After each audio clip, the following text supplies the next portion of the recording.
Hi, I'm James and welcome to another review. Today I'm going to review this kit. A to Z Build and Play USA M113 AZ Armoured Personnel Carrier.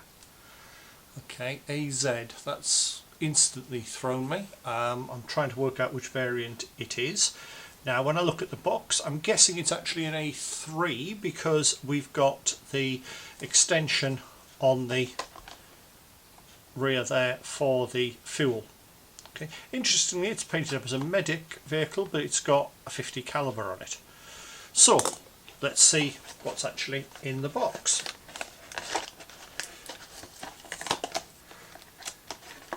Now bear in mind, 1/72 scale, really useful scale for a gamer, age 8+. So what do we have? Okay, that's looking a little large. Let's open up the packet and see what we've got parts wise. In fact, there's an instruction leaflet in there as well. Okay, apparently it's in series 2 and there are some other vehicles in there. We may have to have a look at some of those. So let's see what we get. It's not exactly a lot of parts. We've got the hull base, front and rear plates, 2 smoke grenade dischargers, the top hatch, tracks. Okay, never a fan of the rubber type tracks. I much rather the plastic ones, but at least unlike the very old Airfix ones, these aren't actually going to be a problem of fixing together. Then we have the main body, which is looking a little large, and then we have the wheels. Now when I look at these, this is where I get the biggest issue with this kit.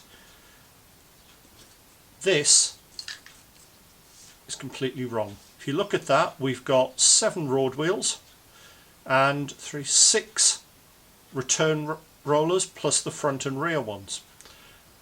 Now that's an issue straight away because the M113 normally has 5 wheels plus the front and rear and no return rollers.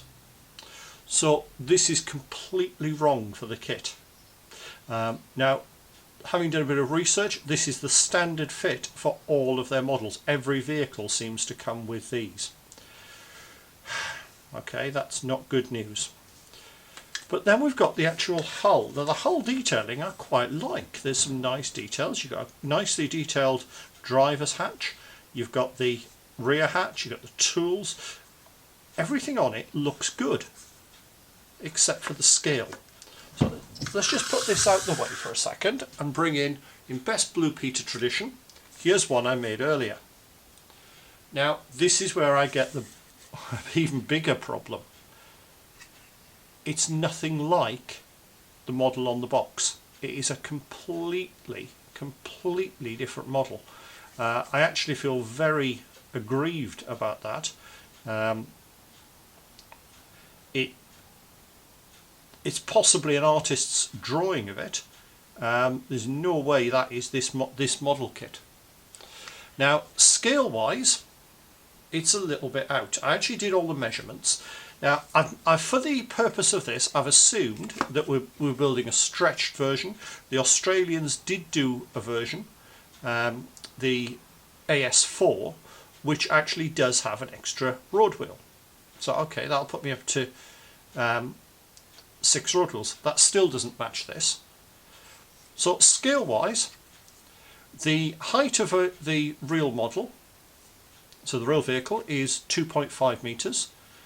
Working this one out, it's 2.7 centimeters, which works out as 1.94 meters. So actually we get a problem straight away in that it's actually not tall enough. Great start. Width wise, the model's width is 4.8 centimeters, which works out as 3.45 meters, whereas a real model is 2.68 meters. That's 128%. So it's well over scale. And then we finally have the length. Now when we look at the length, I've managed to find the AS4, which also has a turret, which this model doesn't have, but I've given them the benefit of the doubt for this. And when I measured it, 9.2 centimetres. Now that works out as 6.62 metres, whereas the real one is 4.86.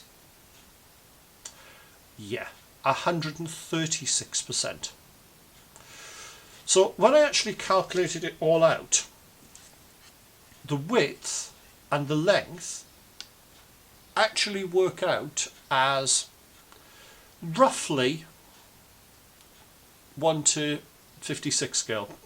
So you could be using it, the top half at least, as a really useful 28mm APC. Unfortunately, then we look at the bottom half, which is completely useless, and the height is wrong. So the only way you could really use this as a gamer, I would suggest, is to completely rebuild the lower hull. Lower hull and suspension, and use it for 28mm. That's about the only way I could describe this. So, yeah, I think there's only one way to describe this. And to be honest, I bought 4 of these. I built the first one, opened up the second one, and they're going to go to my grandson, just as a simple model kit, get him into modelling. Really frustrated with it because the box illustration looks good. It does show a picture of it on the back, completely different to the picture on the front. So unfortunately, to quote comic book guy of The Simpsons, worst model ever. Now, hopefully that'll warn you off it. I'm really frustrated by it because that would have been a really great way to build up an army. I do actually have another one. I've actually got the German M88 A1G recovery vehicle, and I'll be covering that in a separate video. See you soon.